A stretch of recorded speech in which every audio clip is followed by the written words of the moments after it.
అసోసియేషన్స్ను కూడా ఇన్వాల్వ్ చేస్తాం.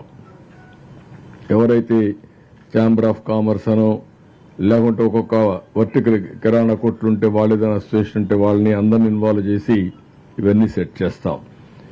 ఇంకొక పక్క ఆటోమొబైల్ మాత్రం ఇమీడియట్ టేకప్ చేశాం. ఇన్సూరెన్స్ ఉన్నందుకు ఇన్సూరెన్స్ ఇప్పిస్తాం.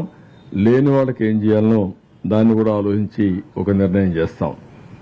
రెండో ప్రధానమైన నిర్ణయం ఈరోజు ఏదైతే ఇప్పటికీ ఫుడ్ అయితే 3 సార్లు ఇస్తున్నాం. ఈరోజు రేటింగ్ కూడా చాలా బాగా వచ్చింది.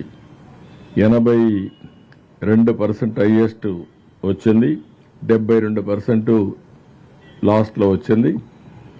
ఓవరాల్గా ఆఫీసర్స్ అందరూ విత్ అడ్వర్స్ సిచ్యువేషన్లో స్ట్రగుల్ చేస్తున్నారు.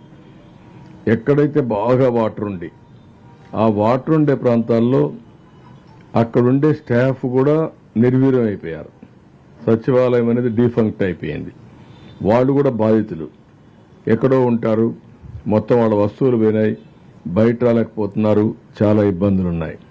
కానీ ఏవైనా ఇన్ని సర్కమ్స్టెన్స్లో కూడా చాలా పెద్ద ఎత్తున అందరూ పనిచేస్తున్నారు. వాళ్ళని అభినందిస్తున్నా. రేపు ఇంకా కూడా దీన్ని ఇంకా స్ట్రీమ్లైన్ చేయడం కోసం ముందుకు పోతున్నాం. ప్రజలను కూడా మనస్ఫూర్తిగా అభినందిస్తున్నా. అర్థం చేసుకున్నారు. అర్థం చేసుకొని నాకు కూడా ఎప్పటికప్పుడు సమాధానాలు చెప్పడం అన్నీ చేస్తున్నారు. దీనివల్ల కూడా నాకు ప్రాపర్ ఫీడ్బ్యాక్ వస్తూ ఉంది. నేను వేంబే కాలనీకి పోతే ఫుడ్ సరిగా లేదని చెప్పంటే మా వాళ్ళకి చెప్పి అవి టైటన్ చేయమన్నాం. ఈ విధంగా మొత్తం అన్ని సచివాలయాల్లో వచ్చే ఇన్ఫర్మేషన్ తీసుకొని ముందుకు పోతున్నాం. కొన్ని ప్రాంతాల్లో ఫుడ్ అయితే సరిపోతుంది, ఇంకా మీరు కానీ నిత్యావసర వస్తువులు కానీ నీళ్లు కానీ ఇస్తే మేమే వంట చేసుకుంటాను కూడా కొన్ని దగ్గర నుంచి ఫీడ్బ్యాక్ వస్తూ ఉంది. అది కూడా వ్యూలో పెట్టుకుంటాం. ఇప్పటికి 4 రోజులు అయింది, రేపు 5వ రోజు. అందుకని గ్రాడ్యువల్గా రీషెడ్యూల్ చేసి ఎక్కడైతే నీళ్లు లేవో ఆ ప్రాంతాలంతా కూడా రేపే ఎసెన్షియల్ కమాడిటీస్ అన్ని కూడా ఒక ప్యాకేజ్ ఇస్తున్నాం. 25 కేజీలు బియ్యం, అదే సమయంలో 1 కేజీ పప్పు, 1 లీటరు పామాయిల్, ఇంకొక పక్కన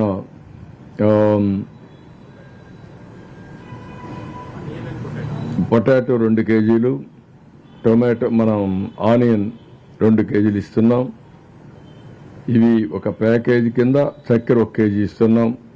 5 వస్తువులతో ప్రతి ఒక్క ఇంటికి మనం ఈ ప్యాకేజీ ఇచ్చి అవన్నీ డిస్ట్రిబ్యూషన్ స్టార్ట్ చేస్తున్నాం.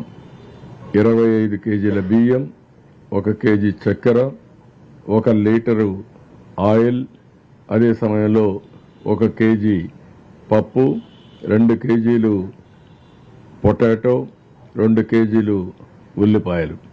దీంతో ఒక ప్యాకేజీ ప్రతి ఒక్క ఇంటికి చేరుస్తాం. ఈరోజు రేపు పాలు కూడా ఇస్తాం.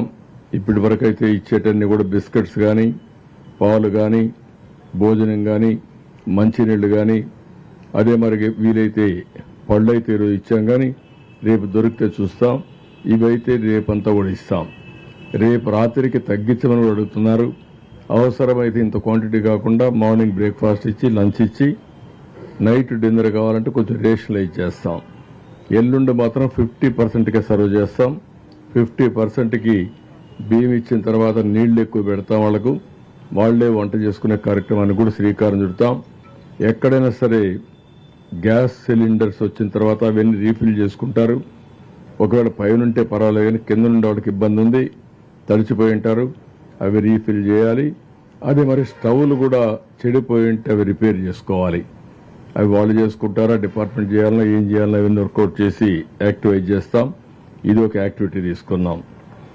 ఇది కాకుండా ఈరోజు ఫైర్ స్టేషన్స్ కూడా బాగా పనిచేస్తున్నాయి.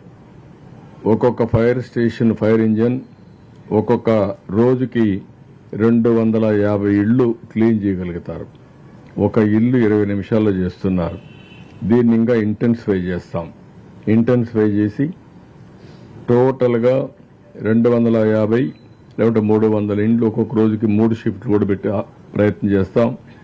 ఎన్ని వీలైతే అన్ని 2-3 రోజుల్లో పూర్తి చేయడానికి ప్రయత్నం చేస్తున్నాం. దానివల్ల వాళ్ళకి కొంచెం వెసులుబాటు వస్తుంది, క్లీనప్ అవుతుంది. ఎక్కడైతే డ్రై ఏరియాలో ఫస్ట్లో చేస్తాం, ఎక్కడైతే నీళ్లు ఉండే ఏరియాలో ఇదవుతానో అక్కడ కూడా చేసి వాళ్ళకి హెల్ప్ఫుల్గా ఉంటాం. ఇంకొక పక్కన ట్యాంకర్స్ బాగా పెంచుతున్నాం. ట్యాంకర్స్ అన్ని పెంచి ఎక్కడా ఇబ్బంది లేకుండా మంచినీళ్ళ కోసం అన్ని ప్రయత్నాలు చేస్తున్నాం. అదే సమయంలో వాటర్లో కూడా నీళ్ళన్నీ మినరల్ వాటర్ కూడా మ్యాక్సిమం సరఫరా చేస్తున్నాం. అది కూడా ఇస్తాం.